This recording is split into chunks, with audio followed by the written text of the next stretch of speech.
Alright guys, HyDra again today. Hope you're all doing well and enjoying your day so far. With the Esports World Cup just around the corner, scrimbucks are starting to occur once again between the teams that have decided to get scrims back underway going into this $1.8 million tournament in Riyadh, Saudi Arabia. Big questions being raised. Will gentlemen's agreements actually be respected in this tournament? For the entire season, we had no snaking with very few exceptions. We had sound equalization not being utilized and various things that made the game, to watch at least, far better than over the last couple of years. The question is, especially with challengers players at the Esports World Cup, whether any of this is going to be respected anymore, and with the tournament being taken arguably slightly less seriously than the World Championship itself in Dallas just a couple of days ago, what does that mean for the kind of, well, cheating, you could argue, that would be the case during the regular season happening with every single team at the World Cup? Very much interested in your thoughts in the comments. Hit the like button if you enjoy. Subscribe if you're new as always. I would greatly appreciate it. Quick question on Formal real quick, because there's been some talk from Formal what's going to happen after October. I think is it in Seattle again? I don't know where they're doing it this year. But anyway, the Halo World Championship is happening later this year in October. And after that,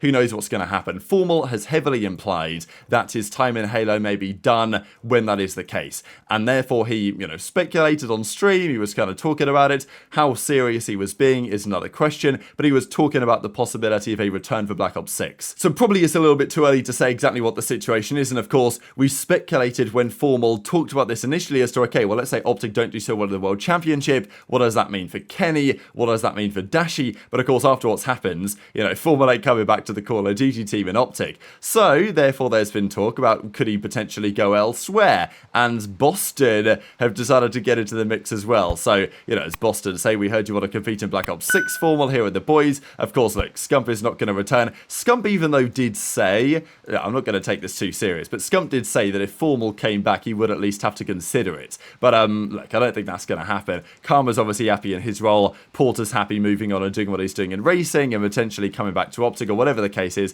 Thought this was nice. And then, here, of course, is Matthew Formal Piper. And he's obviously been talking about it as well. Boston, the belief is that Boston are still committed to this esports project, right? There's been talk about teams like the Los Angeles Guerrillas, an organization that were committed monetarily with Stan Kroenke and the team over there for several years. And then basically during Vanguard, they decided, right, enough's enough, we're not going to bother anymore, and put no money in and have just decided to ride out the contracts of their players until which point they can get out of the esport, which I'm pretty sure is what they're trying to do. I mean, they're not even sending the guys to Riyadh. So, yeah, not ideal for the Guerrillas. And they, I think, are going to try and pull all their assets as soon as they possibly can. Boston, I'm not saying they'll do a similar thing. I don't think they will. But it's a similar kind of ownership model in some ways. Obviously Stan Kroenke at the Guerrillas side, owner of like Arsenal and like whatever it is. And then Boston is Robert Kraft, I'm pretty sure, that owns this organization. But the belief is that Boston are still committed to making this work in the medium to longer term.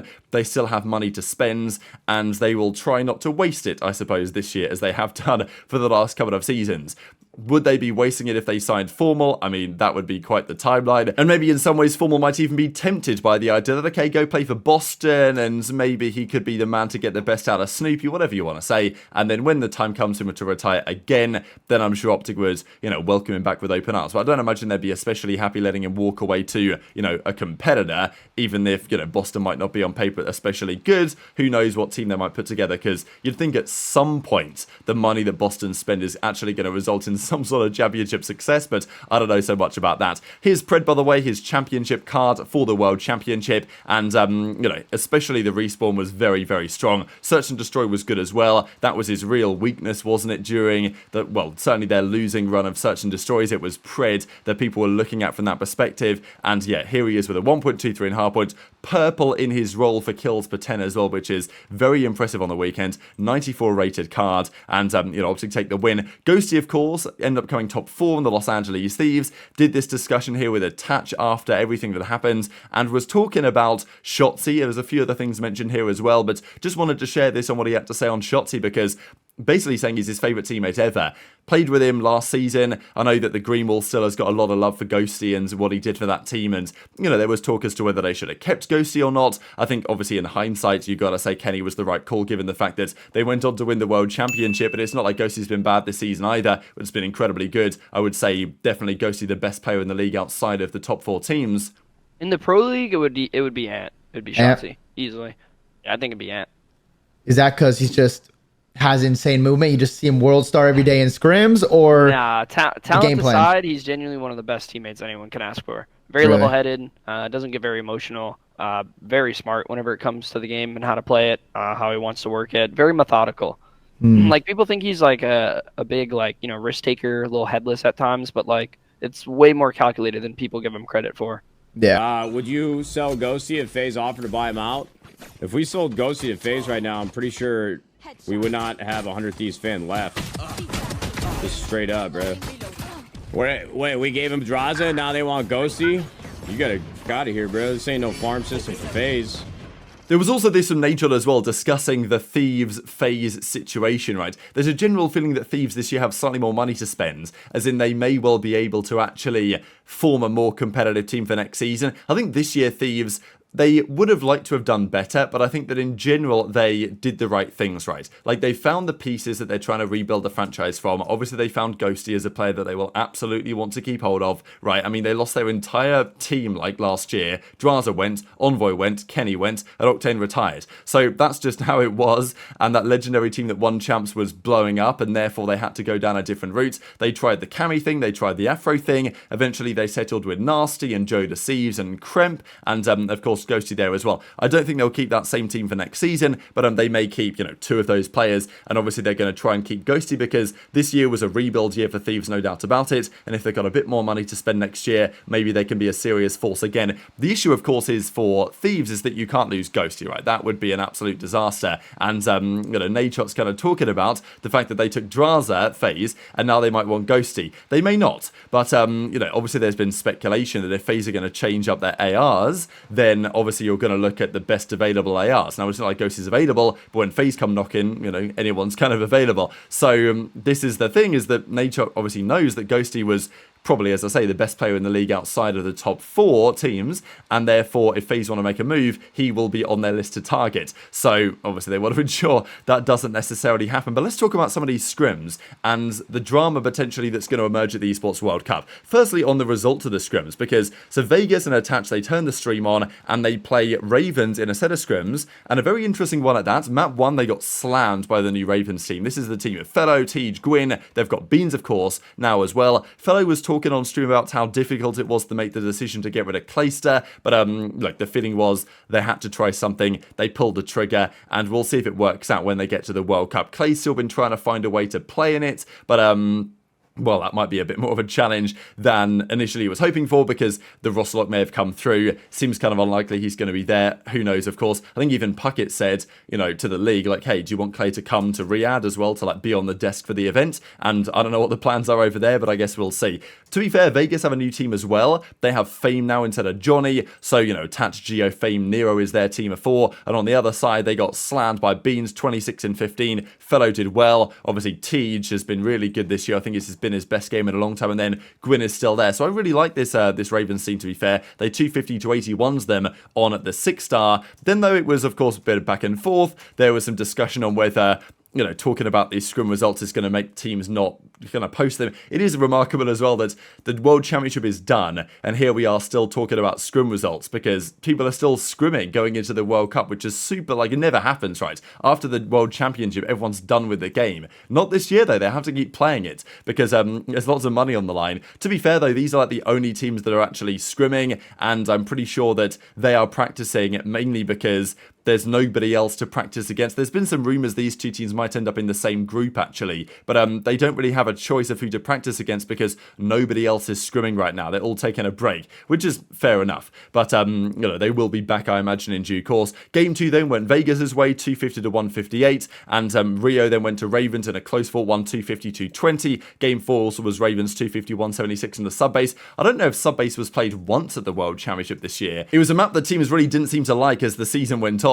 Even OpTic Texas avoided it towards the end of the year, and Toronto, despite liking it for a large time. Vista, though, went back to Vegas' way. So, you know, back and forth set of scrims here, not too much to read into. And on the high rise, Vegas won 3-1. On the map to invasion control, Ravens won it 3-0. And, you know, so there you go, basically. Quick little scrim result like we're back in November. But, you know, instead it's actually the World Cup that's coming up just after the World Championship. And cool to see teams actually streaming them as well, because with champs over, kind of makes sense. And people aren't taking the World Cup as seriously, obviously, as they could have been otherwise. However, this stream was interesting in the sense that some players were watching it and believing that Attach had sound equalization on, or maybe was using auto tactical sprint or whatever, or auto single tap to sprint or whatever the thing is, right, rather than using the setting when it's completely off. These things have been GA'd the whole year, you know, no snaking, no sound equalization, no, you know, double smokes or no one-way cheesing, although it didn't really seem to do much of the World Championship, and generally speaking, the teams have been good at not breaking the GAs.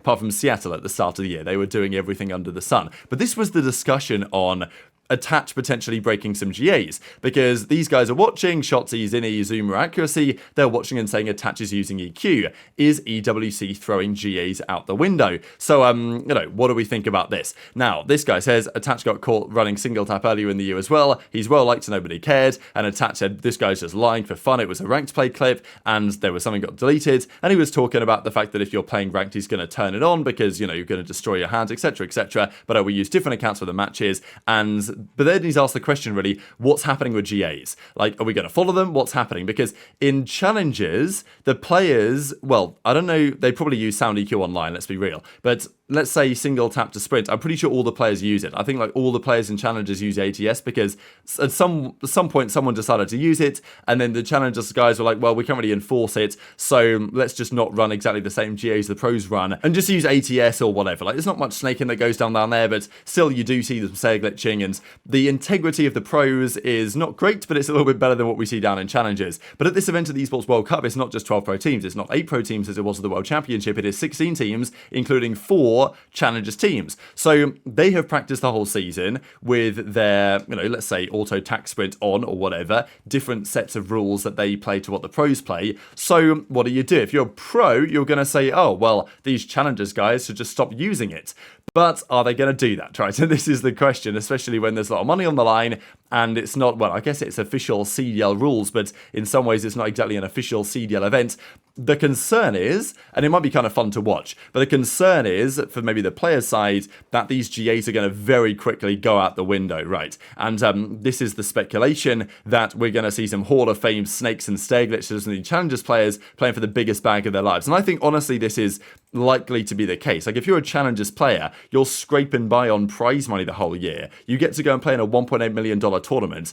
You know, sure, you might want to not stair glitch or not snake because then you maintain your relationship with the pro you're playing against. Or you think, well, there's not money on the line here. Not, you know, might be worth the $5,000 just to hit this little dirty head glitch one time or stair glitch, whatever. So Attach says, had no idea what's going on with GAs at the moment. It's most challenges you single tap. Okay, yeah, so single tap rather than auto tac sprint. I'm sure it'll be a discussion when everyone's back to scrimming. So we'll just have to stay tuned for what happens next on this one. But there is a feeling that GAs may well be going heavily out the window for the Esports World Cup. And if that is the case, it will be, well, will it be good to watch or bad to watch? I'm kind of down to see how this plays out, to be fair. And just because I'm sure there's going to be drama if this is the case, right? Just intrigued to your thoughts as always there in the comment section below. This one was interesting. So CDL Scrim Intel's decided to put together a top 25 players of all time list. Now, this is incredibly difficult to do. Even coming up with a top 10 right now is a massive challenge. Top 25 is another challenge entirely. But yeah, his 25th player actually is Dashy. So yeah, interesting to say the least. I think you can certainly argue it. Now he's won the World Championship. People might have him higher, but you know, not so many event victories. And I'll just see how this list plays out because, you know, people are going to criticize it, but I feel like it's very difficult to actually come up with a list like this. How much you consider old school stuff compared to present day stuff, but very much intrigued to your thoughts as always in the comments below. Hit the like button if you enjoyed, subscribe if you're new, take care, and I'll see you next time.